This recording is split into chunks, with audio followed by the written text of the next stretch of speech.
Rising today's topic: rising importance of tertiary sector in production. Over 30 years between 1973 to 2003, production in the tertiary sector has increased the most. पिछले 30 सालों में production में tertiary sector का महत्व काफ़ी बढ़ा है, 1973 से लेकर 2003 तक. And it has emerged as the largest producing sector in India, replacing the primary sector. और ये जो है भारत में सबसे बड़ा सेक्टर के रूप में बढ़कर सामने आया है प्राइमरी सेक्टर के जगह पर. पहले प्राइमरी सेक्टर बहुत बड़ा था भारत में, अब टर्शियरी सेक्टर सबसे बड़ा तो नहीं हुआ, लेकिन प्राइमरी सेक्टर को किस जगह पर ये इस पर ज़्यादा ध्यान दिया गया और ज़्यादा बढ़ा है. But not all the services sectors are growing equally well. Service sector in India employs different kinds of people. लेकिन सर्विस सेक्टर बहुत बढ़िया से नहीं, इक्वली मतलब बराबर तरह से नहीं बढ़ा है. भारत का सर्विस सेक्टर जो बहुत तरह के लोगों को एम्प्लॉय करता है, नौकरी देता है. At one and there are a limited number of services that employ highly skilled and educated workers. On the other hand, there are a large number of workers engaged in services like small shopkeepers, repair persons, transport persons, etc. एक तरफ देखते हैं कि बहुत कम ही मात्रा में जो labours हैं, वर्कर्स हैं हमारे सर्विस सेक्टर में, वो जो बहुत ज़्यादा कुशल हैं और बहुत ज़्यादा पढ़े लिखे हैं. मतलब अच्छे पढ़े लिखे हैं, ये ऐसे संख्या और अच्छे कुशल मजदूरों की संख्या, सेवाओं का संख्या हमारे देश में लिमिटेड है, कम ही मात्रा में. तो दूसरी तरफ देखते हैं कि बहुत ज़्यादा ऐसे वर्कर्स हैं जो सर्विस सेक्टर में लगे हुए हैं, जो कि छोटे छोटे दुकानों में हैं, रिपेयर करने का काम करते हैं, ट्रांसपोर्ट का काम करते हैं. These people barely manage to earn a living, yet they perform this service because no other job is available to them. ये लोग जो है बड़ी मुश्किल से अपनी जीविका कमा पाते हैं, लेकिन फिर भी और ये बहुत अच्छा सेवा देते हैं देश के लिए, अच्छा मेहनत करते हैं, लेकिन उनकी ज़िंदगी जो है काफ़ी मुश्किल से चल पाती है. Because no other job is available to them, क्योंकि उनके पास इसके अलावा और दूसरे जॉब नहीं है. Hence only a part of this sector is growing in importance. इसीलिए बहुत इस सेक्टर का टर्शियरी सेक्टर का कुछ ही हिस्सा जो है ग्रो कर पा रहा है अच्छे तरह से. Now the question arises, where are most of the people employed? और सवाल उठता है कि ये ज़्यादातर लोग किस क्षेत्र में नौकरियां पा पाते हैं. The prime sector continues to employ the largest number of people in India from. Primary sector जो है सबसे ज़्यादा लोगों को नौकरियां देता रहा है.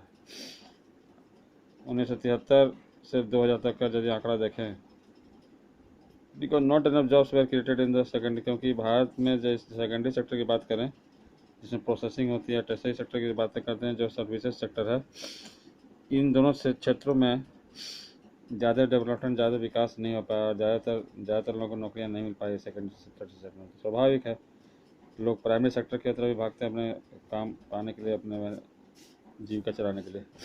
It is a remarkable fact that while there has been a change in the share of three sectors in GDP, a small similar shift has also not taken place in employment. एक तरफ देखते हैं कि बहुत थोड़ा सा बदलाव GDP में आया है, लेकिन नौकरी के बारे में, एम्प्लॉयमेंट के बारे में है ना, कोई उसी तरह का बदलाव बहुत ज़्यादा नहीं आया है. More than half of the workers in the country are working in primary sector. जितने वर्कर्स उसके आधा से भी ज़्यादा वर्कर्स आज भी प्राइमरी सेक्टर में इंगेज हैं. Mainly in agriculture, producing only a quarter of GDP. ज़्यादातर खेती में लगे हुए हैं.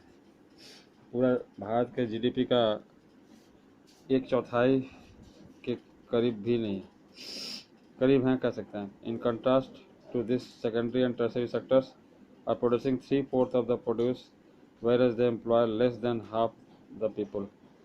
एंड इन कांट इसके तुलना में क्या है, सेकेंडरी और टर्शियरी सेक्टर जो है 3/4 द प्रोड्यूस है ना, 3/4 जो है प्रोडक्शन देते हैं, whereas they employ less than half of the people. लेकिन यहाँ पर दे सकते हैं 3/4 लोगों को प्रोडक्शन, 3/4 प्रोडक्शन देते हैं ये, लेकिन इसमें नौकरी पाने वाले, काम करने वाले लोगों की संख्या आधी से भी कम है प्राइमरी की तुलना में.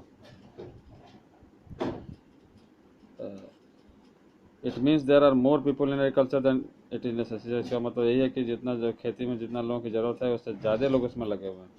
इसको हम लोग पढ़ेंगे, पढ़े भी 9 क्लास में, डिस्गाइज्ड एम्प्लॉयमेंट कहते हैं। लगता तो है कि हम काम कर रहे हैं, लेकिन काम एक्चुअली होता नहीं, क्योंकि एक खेत में मान लो 5 लोगों की ज़रूरत है, वहाँ 10 लोग काम कर रहे हैं, तो 5 लोग तो और जो एक्स्ट्रा है उनको तो लग रहा है कि हम खेत में काम कर रहे हैं, लेकिन उनका वो काम बेकार है। यदि वो दूसरी जगह काम करते हैं तो प्रोडक्शन मिलता है। In further it further means that workers in agriculture sector are unemployed. इसका इसका समझ में आता है कि जो वर्कर्स एग्रीकल्चर सेक्टर में हैं वो देखने के लिए तो काम कर रहे हैं, लेकिन वो अनएम्प्लॉयड हैं। जो जितना जो मान लो 4 के काम है, 6 लोग लगे हुए थे, 2 लोग अनएम्प्लॉयड हैं। This is a situation where people are apparently working. एक ऐसी सिचुएशन जब लोग तो देखने में तो लगता है कि काम एक्चुअली कर रहे हैं, लेकिन काम करते नहीं रहते हैं वो working, but all of them are made to work less than their potential. लेकिन ये अपनी क्षमता से बहुत कम काम कर पाते हैं, क्योंकि वहाँ क्षमता दिखाने की जरूरत ही नहीं है, क्योंकि ज़्यादातर लोग ज़्यादा मजदूर वहाँ पर लगे हुए हैं जितना ज़रूरत है उससे ज़्यादा।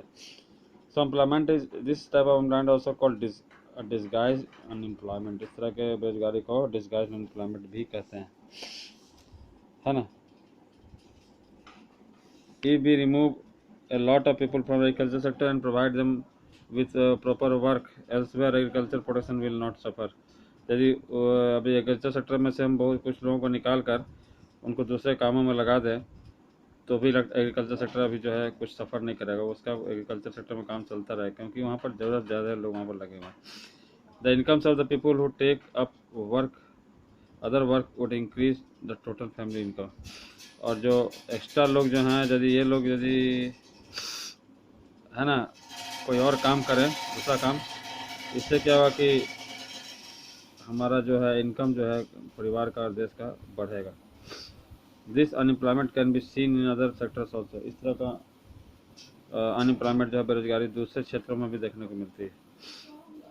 There are also people who are not unemployed at all. ऐसे भी लोग हैं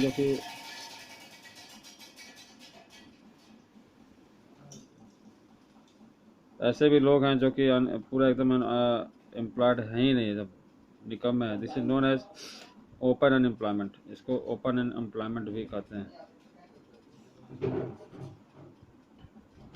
that's end of today's class.